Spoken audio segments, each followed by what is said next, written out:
Hello, Radhe Radhe.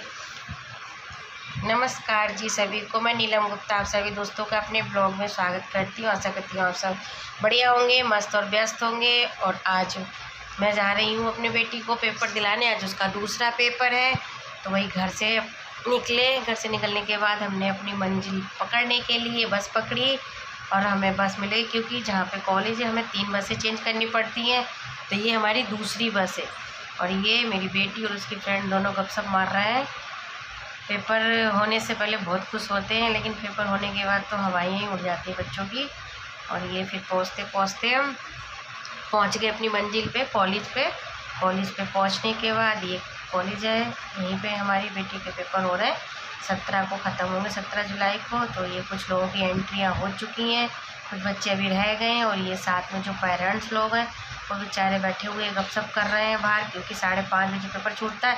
6 बज जाते हैं बच्चों को बाहर निकलते निकलते, अपने अंदर गपशप मारते रहते हैं। तो ये कुछ लड़कियां अपने आपस में डिस्कस कर रही हैं। फिर हमने वही खाई ये गोला गरी, और ये कोल्ड ड्रिंक भी वहाँ पे बिक रही थी। और कुछ खाने पीने का सामान ही नहीं वहाँ पे। ये देखिए इतनी गर्मी, और यहाँ पे बैठने का कुछ भी कोई साधन नहीं है। सारे पेरेंट्स हैं अपनी अपनी बेटी बच्चियों के साथ आए हुए हैं सब। और हमें 6 बजे तक तो समय काटना ही है। तो फिर कैसे काटे इतनी गर्मी में? वहाँ पे कुछ भी नहीं, बैठने की भी व्यवस्था नहीं। तो पास में थोड़ा 2 किलोमीटर की दूरी पे नानक प्याओ गुरुद्वारा है, दिल्ली में काफ़ी फेमस है ये। तो वो पास में ही है। तो एक मतलब सरदार जी हैं, उनकी वाइफ भी आती हैं, तो उनसे हमारी अच्छी बॉन्डिंग हो गई है। तो वो मुझे लेके गई थी पहले पेपर में, जब से हमने डिसाइड करा है कि हर पेपर में हम यहीं पे आ जाया करेंगे। और हम यहाँ से 4:30 बजे निकलते हैं। हम ये गुरुद्वारा में आए, हमने यहाँ माथा टेका, दर्शन किए, अरदास की। हम 4 लोग थे। हमने काफ़ी सारे लोगों से पूछा, पर वो लोग नहीं आने को तैयार हुए, क्योंकि यहाँ पे रिक्शा करके आना पड़ता है, तो थोड़े पैसे तो खर्च करने पड़ते हैं। अब वो लोग बोले नहीं, हम यहीं पे बैठे बैठे अपने बच्चों का वेट कर लेंगे। और हाँ, यहाँ पे इतना सुकून मिलता है, इतना अच्छा लगता है दिल को, मतलब इतनी तसल्ली से मिलती है। भगवान जी की किसी भी धार्मिक स्थल पे आप चले जाओ तो फिर वहाँ पे अच्छा तो लगता ही है।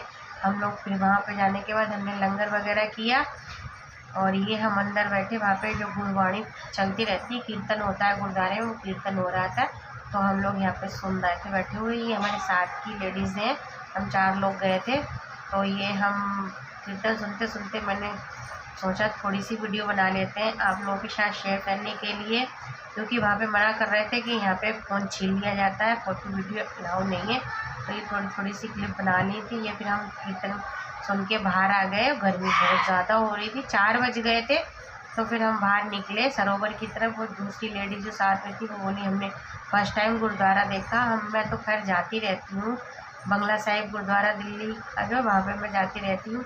तो मैंने तो खैर देखे हैं, पर वो साथ वाली थी, तो फिर उनकी वजह से हम लोग गए। फिर हमने बोली यहाँ पे उसमें सरोवर में बड़ी अच्छी अच्छी मछलियाँ होती हैं रंग बिरंगी।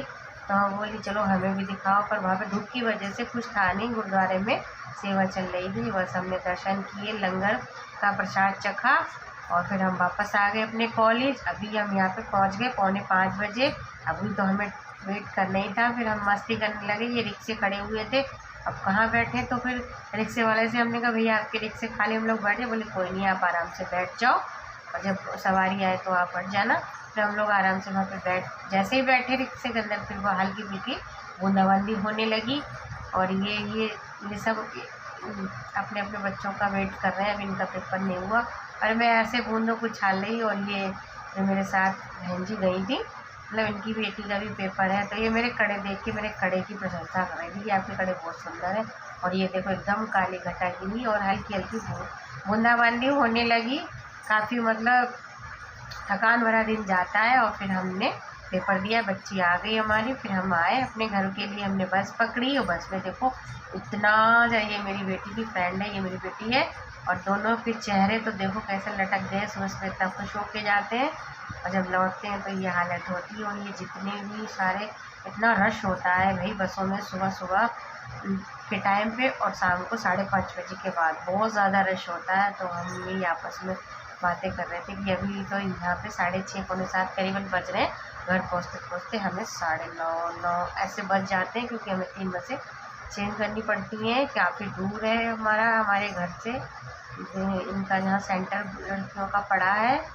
तो ये बेटी की फ्रेंड है और वो कह रही है मेरी बेटी मेरे साथ साथ मेरी मम्मा का भी पेपर है, बेचारी सुबह से लेके शाम तक हमारे साथ रहती हैं, वेट करती हैं, धूप में गर्मी में परेशान होती हैं, पर क्या करें, कोई नहीं, बच्चों के साथ तो भाई जाना ही पड़ता है। और फिर भाई दिल्ली का तो पता ही है, दिल गवाही नहीं देता ऐसे बच्चों को अकेला छोड़ने के लिए।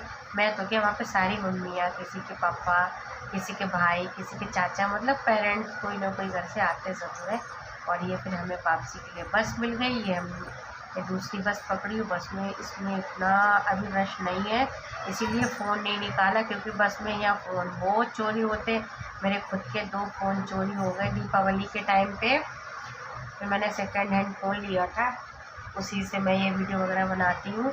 मेरे पास नया फ़ोन नहीं है, मेरे 2 फ़ोन चोरी हो गए थे यहाँ पे, तो जल्दी से फ़ोन निकालते हुए भाई डर लगता है। और अब मुझे भी सीट मिल गई अगले 2-3 स्टॉप के बाद, तो मैं तो बैठ गई, बच्चों को नहीं मिली थी और रात को फिर मैं घर पहुँच